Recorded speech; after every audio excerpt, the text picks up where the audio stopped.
भारत में money laundering यानी अवैध तरीके से कमाए गए पैसे को वैध दिखाने का खेल एक बड़ी चिंता का विषय है। इस पर लगाम कसने के लिए साल 2002 में prevention of money laundering act PMLA लागू किया गया था, जिसके तहत अवैध संपत्ति को जब्त करना और गुनहगारों पर मुकदमा चलाना संभव हो पाया।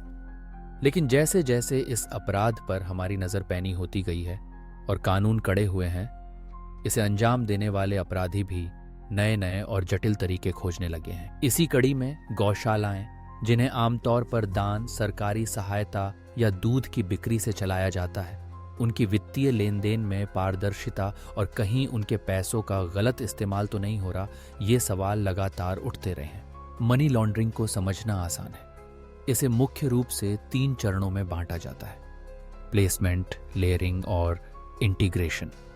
सबसे पहले, जिसे प्लेसमेंट कहते हैं, इसमें काला पैसा या कहें कि अवैध कमाई को किसी न किसी तरह से सिस्टम में घुसाया जाता है। सोचिए, जैसे नकद दान के तौर पर या सीधे बैंक में जमा करके। इसके बाद आती है लेयरिंग की बारी। इसमें उस पैसे को कई तरह के लेन देन, फर्जी कंपनियों या हवाला नेटवर्क के जरिए घुमाया जाता है, ताकि उसका असली ठिकाना या स्रोत किसी को पता ना चले।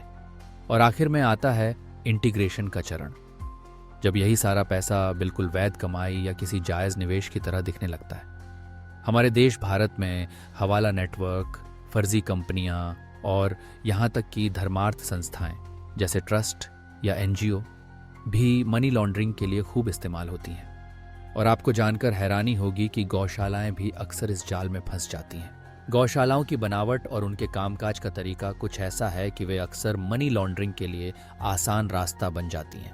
हरियाणा का ही उदाहरण ले लीजिए। वहां की गौशालाओं की कुल कमाई का बड़ा हिस्सा, करीब 64%, तो दान से आता है, 7% सरकार से मिलता है और बाकी 20% दूध बेचने से आता है। अब क्योंकि इनका सारा दारोमदार ज्यादातर बाहरी पैसे पर टिका होता है और इन्हें ठीक से कोई देखने वाला भी नहीं होता, तो यहीं पर काले धन को दान का जामा पहनाकर सफेद किया जा सकता है। इसमें होता यह है कि दान की रकम को बढ़ा चढ़ाकर दिखा दिया जाता है, या फिर दिखावे के लिए बहुत महंगे जानवर खरीद लिए जाते हैं, या फिर कागजों पर कुछ नकली खर्चे दिखा दिए जाते हैं। बाहर से देखने पर तो लगेगा सब कुछ एकदम ठीक है, लेकिन असल में ये अवैध पैसे को ठिकाने लगाने का ही एक तरीका होता है। हाल ही में राजस्थान से एक हैरान करने वाला मामला सामने आया। पता चला कि 6 ऐसी गौशालाओं को सरकार से 62 लाख रुपए से भी ज्यादा का अनुदान मिल गया, जबकि उनमें एक भी गाय नहीं थी। ये घटना साफ साफ बताती है कि गौशालाओं को फंडिंग देने के सिस्टम में कितनी बड़ी गड़बड़ियां हो सकती हैं। ऐसे किस्से तो यही दिखाते हैं कि अगर निगरानी ठीक से न हो तो गौशालाएं आसानी से धोखाधड़ी और फर्जीवाड़े का जरिया बन सकती हैं। एक दिलचस्प बात यह है कि अभी तक ऐसा कोई बड़ा मामला सामने नहीं आया है जहां किसी राजनेता या बड़े कारोबारी ने गौशालाओं के जरिए मनी लॉन्ड्रिंग की हो। हालांकि इनकी बनावट और मौजूदा ढीली निगरानी को देखते हुए इनमें सैद्धांतिक तौर पर गड़बड़ी की गुंजाइश जरूर दिखती है। जब हम बड़े बड़े मनी लॉन्ड्रिंग के मामलों को देखते हैं, जैसे मधु कोड़ा केस या PNB घोटाला, तो वहां शेल कंपनियां और हवाला ही इस्तेमाल हुए, गौशालाओं का नाम कहीं नहीं आया। फिर भी गौशालाओं में पारदर्शिता की कमी और नियमित ऑडिट न होने की वजह से इनके गलत इस्तेमाल की आशंका को पूरी तरह से खारिज नहीं किया जा सकता। तो सवाल ये उठता है कि आखिर राजनेता या बड़े बड़े पैसे वाले लोग गौशाला जैसे ट्रस्ट का सहारा क्यों लेते हैं? दरअसल इसके पीछे कई मकसद छिपे हो सकते हैं, जैसे टैक्स बचाना, भ्रष्टाचार से कमाए काले धन को ठिकाने लगाना, चुनावी चंदे को सफेद करना या अपनी अवैध कमाई को साफ करना।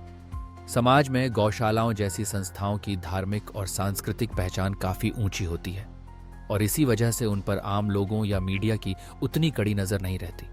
और तो और आयकर अधिनियम की धारा 80G के तहत इन दान पर टैक्स में छूट भी मिल जाती है, जिससे काले धन को सफेद चंदे में बदलना बेहद आसान हो जाता है। सोचिए, मनी लॉन्ड्रिंग कैसे होती है? इसका एक तरीका यह है कि सबसे पहले एक गौशाला को चैरिटेबल ट्रस्ट के तौर पर रजिस्टर कर दिया जाता है। फिर इसमें खूब सारा पैसा दान के नाम पर लिया जाता है।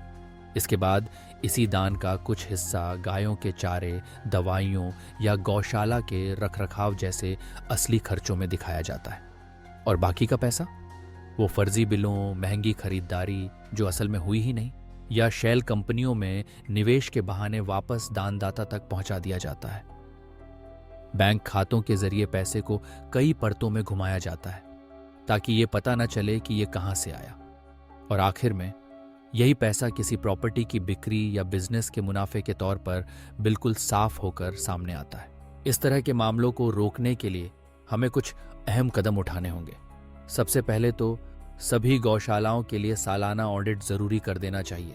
उनकी कमाई और खर्च का पूरा हिसाब किताब सार्वजनिक तौर पर उपलब्ध हो, और बड़े दान या खरीद फरोख्त की स्वतंत्र जांच भी होनी चाहिए।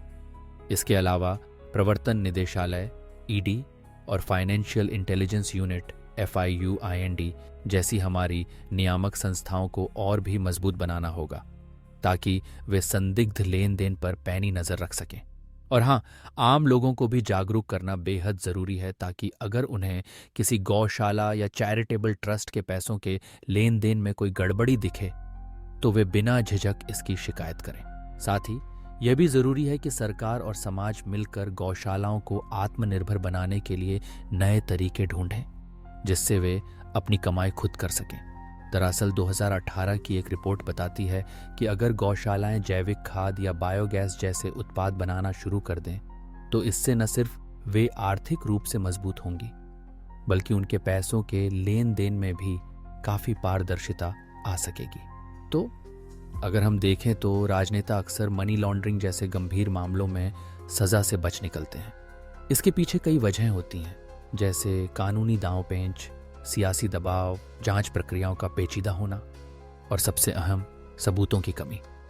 भले ही prevention of money laundering act PMLA के नियम कितने ही कड़े क्यों ना हों, फिर भी इन मामलों में अभियोजन चलाना काफी चुनौती भरा रहता है। अक्सर ऐसा होता है कि जांच इतनी लंबी खिंच जाती है कि आरोप कभी साबित ही नहीं हो पाते। गौशालाएं हमारे भारतीय समाज और संस्कृति का एक अहम हिस्सा हैं। इनमें से ज्यादातर तो पूरी ईमानदारी से बेसहारा पशुओं की सेवा में लगी रहती हैं, लेकिन उनकी बनावट और पैसों के लेन देन में कुछ कमियां हो सकती हैं। इसलिए यह बेहद जरूरी है कि इनमें पैसों के मामले में पूरी पारदर्शिता बरती जाए, नियमित तौर पर ऑडिट हो और आम जनता भी इन पर नजर रख सके। ऐसा करने से न सिर्फ गौशालाओं पर लोगों का भरोसा बना रहेगा बल्कि वे मनी लॉन्ड्रिंग जैसी गलत गतिविधियों से भी बची रहेंगी। मनी लॉन्ड्रिंग से निपटने के लिए सिर्फ कानून या सख्त कार्रवाई ही काफी नहीं है। हमें एक जागरूक समाज, जिम्मेदार नागरिक और पारदर्शी संस्थाओं की भी जरूरत है। गौशालाएं हमारी सांस्कृतिक धरोहर हैं और उनका गलत इस्तेमाल रोकना सिर्फ सरकार का ही नहीं बल्कि हम सभी जिम्मेदार लोगों की जिम्मेदारी है। अगर हम सतर्क रहें, सवाल पूछें और सही को सही व गलत को गलत कहने का साहस करें तो यकीन मानिए हम गौशालाओं जैसी संस्थाओं को मनी लॉन्ड्रिंग के जाल से बचा पाएंगे और वे अपनी असली भूमिका, देश की गौ सेवा को पूरी ईमानदारी से निभा सकेंगे।